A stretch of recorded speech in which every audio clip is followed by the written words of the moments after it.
There comes a point in your sim racing upgrade path where your desk setup simply isn't good enough anymore. Rather than upgrading to a fully solid rig, many opt to use a wheel stand.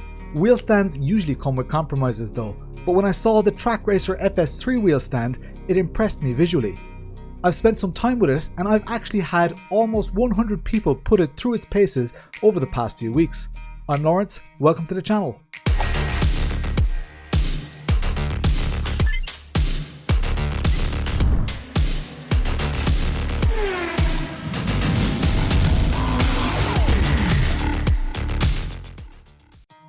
Introduction. On the left you'll see all the sections in this video. I've put timestamped links to each section in the description below. While you're down there, please hit the thumbs up button to help YouTube suggest this video to others like you. 70% of the people who watch my videos are not subscribed. Please consider subscribing and hit the notification bell if you want to be notified about upcoming reviews. Usually for my reviews, I use a product for all of my competitive league races. However, with this wheel stand, I had to take a different approach as I simply didn't have the space for a spare rig, even if it folds up. So I did what anyone would have done in my position. I set up a sim rig at work. I didn't hold back either. I put a set of load cell pedals on it, and I also attached the ever so impressive Simagic Alpha Mini 10Nm direct drive wheelbase. There was no way I was going to make the FS3's job easy. First impressions. The box was pretty heavy, as you'd expect. This, after all, is a partial rig. The metal tubing showed lots of height adjustment was possible.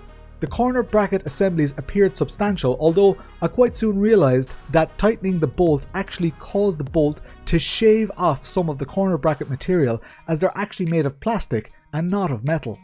This obviously is to keep the weight down, but it did lead to some other issues, which I'll explain later. It had been so long since I used a wheel stand, and my expectations were pretty low, to be honest. As soon as I had the whole thing assembled, the first thing I checked for was side to side wobble, and to my surprise, there was little or none. I couldn't wait to get a DD wheelbase mounted on there with some load cell pedals. Price. At €141 or $135, this is pretty impressive value. The normal price is closer to €200 or $200 as they're on sale at the moment. This allows you to mount a wheelbase, pedals and even a shifter. It seems an ideal option for turning your work desk into a sim rig, or those who need a temporary movable setup in front of the TV. I've included links to the product in the description below. These prices are subject to change as always. I don't want to spoil the rest of the review, but it's definitely the wheel stand I'll be recommending to people from now on. Assembly.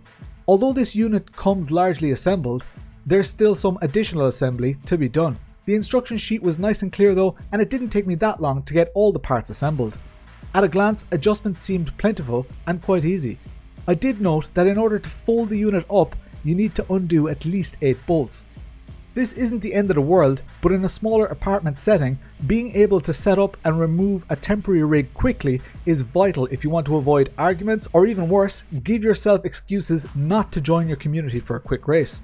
I'd love to see a set of quick release bolts for folding the unit away. Setup took longer than I expected. There are a lot of bolts, which isn't necessarily a bad thing.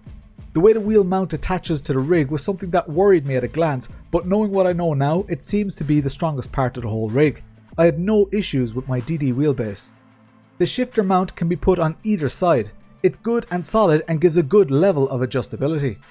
It's well attached to the frame and does a good job. I couldn't expect any more from it really. Attaching the shifter to this wheel stand actually increases the rigidity of the product, as it's a solid metal bracket. As you can see, the Fanatec shifter is quite large and I didn't have any issues using it while base mounted. The shifter was a little high, but it didn't impact its use. In fact, it was actually nice and close to the wheel, which is what you want for quick gear shifts. Performance. As I say, I gave this setup quite a workout. I set it up in multiple places with high footfall over the space of 4 days.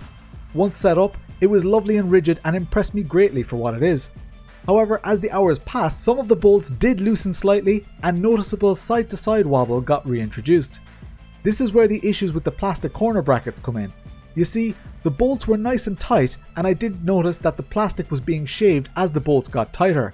It seems that the relatively small amount of movement caused by, let's face it, pretty significant force had a similar effect and allowed the bolts to work themselves loose slightly. It is a simple case of just tightening the bolts again, but each time a small amount of the plastic gets shaved away. I'd like to see them use metal washers here, or even better, fully metal brackets. The pedal plate has decent adjustment, both forward and backwards, and also adjustable angle, which is really nice to see on a product in this price range. However, the pedal plate has significant amounts of flex, as you can see clearly in the video. Again, bear in mind that these are pretty decent load cell brakes. They're heavier than the Fanatec Club Sport V3 pedals, for example. I don't know if the metal would fatigue over time, but wherever there's considerable flex, you could be losing time on track. That said, when using it, you don't feel this flex as it just becomes part of your braking feel. The brakes were still predictable, and I often forgot that I was using a wheel stand.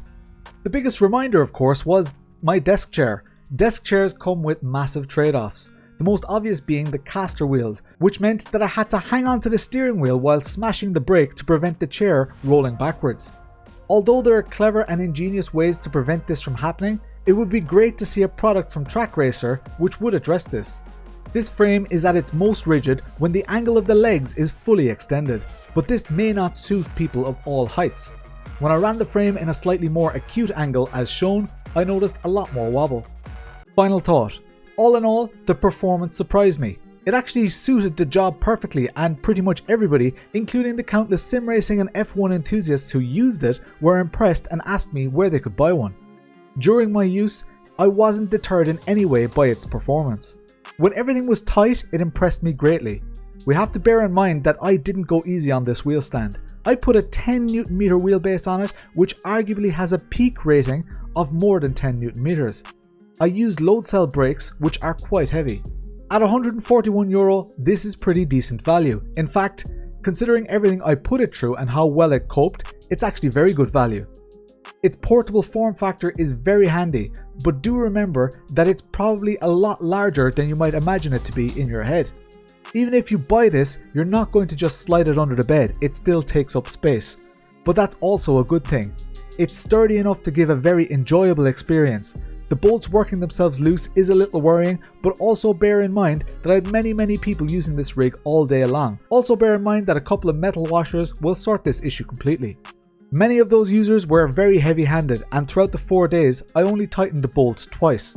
The use of plastic for the critical brackets which hold the whole thing together is a clear area where they've saved money during the manufacturing process. This also makes the whole assembly a lot lighter, but I'd love to see at least the areas where we need to tighten bolts being made of metal. The stand is quite adjustable in height and the angles of the equipment you install on it.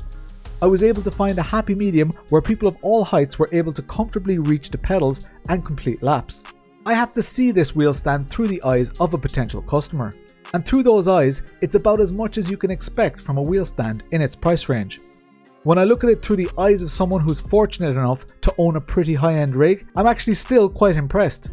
It has opened my eyes up to the benefits both financially and from a portability point of view. During the intense testing of the FS3, the only thing that wasn't really good enough was the desk chair that kept sliding away, and I can't blame the FS3 for that. Yes, there was some flex in the stand and the pedal tray, there was some side-to-side wobble after intense abuse from heavy-handed people who had never sat in a sim rig before and were trying to wrestle the car, but I wanted to see how far I could push this unit. At €141, this is a complete bargain if you're in the market. Finally, I'd like to thank Trak Racer for sending me this unit for review. Where I could probably have asked them for any product in their range, I specifically chose this wheel stand as it's something I often get asked about. I hope that you've enjoyed this review. I stream every Tuesday and Thursday at 8 PM Irish UK time. I'd love to see you on stream and answer any of your questions. For now, I'm Lawrence and I'll chat to you later.